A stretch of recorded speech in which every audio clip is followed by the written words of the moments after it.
The commission earned and paid fields allow you to assign how much of the commission from each transaction each broker is responsible for earning, and what percentage of that commission they are paid based on the commission split with the company.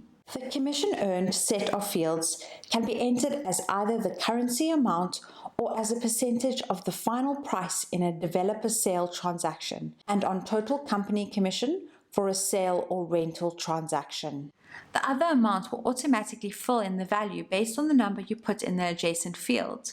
The value of these fields will be used in the calculation of the total internal broker commission field in the transaction record, so it is important to get these correct. The commission paid set of fields works in a similar way, but they are calculated on the commission earned amounts above. The commission paid percentage field will pull from the commission split percentage that you have included in your broker in the corresponding user record, but this can be adjusted if a different split has been agreed upon for this deal.